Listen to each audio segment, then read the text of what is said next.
the other thing I think with all these things is people we talked about kind of isolating yourself, and it makes me realise that also, we're social creatures, really. Yeah.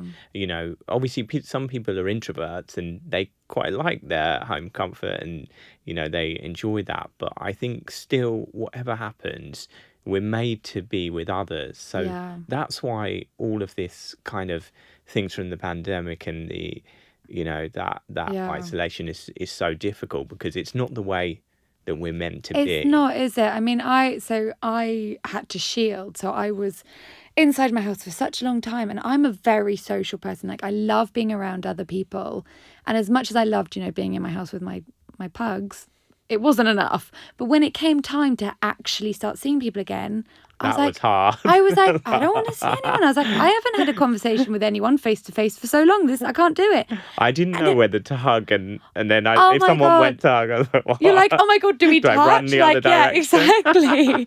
I think I've only just started hugging people again, because it just pure out of I don't know, do you want me to touch you? Do I want you to touch me? What is happening? And it's the weirdest thing. Nowadays, when you greet your friends, pre-pandemic, you just go in for a cuddle, wouldn't you? Whereas now it's, do I have your permission to give you a cuddle? Are you comfortable with this? And it's so strange. But obviously you have to make sure everyone's comfortable and everyone feels safe. But going from no human contact to human contact again was so strange. Absolutely. It was the strangest thing, but now it feels so normal. If they told us that we had to go into a lockdown again, I'd be like, can't do it. Can I lock down with all of my friends, please? Exactly. Can we just isolate 20, 40 exactly. Just have to get a really big house. It'll be fine. But yeah. So, talk to us about your partner and family and how they've been important to you. Because I think that your partner only had been with you for a short time as well. Yeah. And obviously I was treating you at the shot. same time. And, no, bless him. So we had been dating for a few months, getting to know each other, but we'd only, done that official label maybe a couple of weeks before I was diagnosed. So my experience of realizing that I was sick to diagnosis was literally a week or two. It was really, really quick.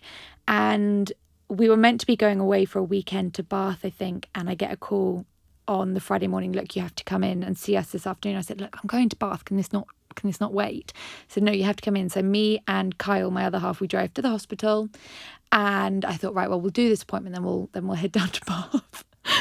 Little did I know they were going to tell me I had cancer. wow. And I remember that weekend, and I said to him, I was like, look, we've only been dating a couple of weeks and we were friends beforehand. And I said, if this isn't, what you signed up for, this is perfectly fine if you just want to go back to being friends, because it's chemo, it's hospital, it's out of work, it's hair loss, it's a whole life change.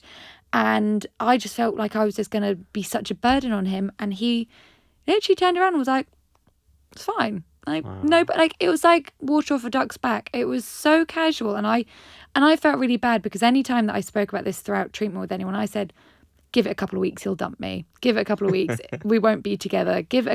And I constantly thought, in a minute, this is going to be too much for him. And he never faltered. He was at the hospital with me. He came to chemo with me. He was the one that shaved my head, which I think he got far too much enjoyment out of, actually. But yeah, he was just amazing. And then so when I got diagnosed the second time, I didn't even give him the option then. So just stuck with me now. It had been a lot of 2 weeks by then. Yeah, it definitely had. But he just treated me like me, which was really nice. That's the best thing. Yeah, that's the best thing, and that's the hardest thing. It's not treating someone like a cancer patient. Yeah. And the thing is I looked and I felt and I lived the life of a cancer patient. So how he could take away, that from, can we just have a normal relationship? Because that's really important. I've heard that from other people that you're not. You're still there. You're not the cancer. It's you first, not the exactly. cancer. And yes, you may need a bit more help, or you may, things you won't be down the pub till 1 a.m. with your mates, but you'd still like to go to the pub. You'd just be there for an hour, or maybe your friend can take you, or you are still you. Like, Okay. you haven't changed. You just may have, gotten a bit thinner on top. And a new haircut. New haircut. But no, Carl, bless him, he Wow, really, that's amazing. he really was Really amazing. amazing. And I challenged him a lot. I really did. And because, how long have you been together now? so now it will be about 3.5 years. Wow. I think, yeah. So literally it was like from day dot, it was like cancer. And now, and And you got a little family with the pugs. oh my God, yeah. It was so funny. We went on a like a festive Christmas dog walk on the weekend because what else do you do? And we had some pictures taken of us two in our Santa hats, the pugs in their Christmas jumpers, and I thought, oh my God, this is like one of those horrible, like dressed up Christmas But people cards. love that. People love it. I love it. I hate to admit it, but I love it. And I'm sitting there being like, oh my God, what are we doing? And secretly inside, I'm like, this is the best day ever. That's so cute. But no, bless him. He was amazing. My family were amazing. I mean, my poor parents. Obviously, I know your mum. Yes, you do.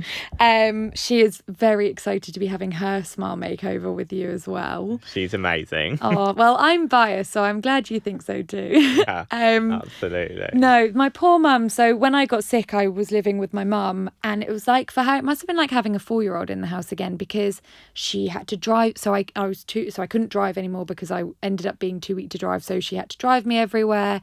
She would look after me. She'd cook my dinners. She'd change my bed. She'd do my, like, she did so much. And it must have been like having a toddler in the house again, which some days I think she kind of liked. Yeah, exactly. But other days I'm sure she got very fed up. But no, my mum and my dad have been brilliant. Like, I don't know how I would have done it without them, that's for sure. Like, and even now, I mean, I probably play the cancer card more than I should, but they're still very much there for me when I need it, even if I don't play the card.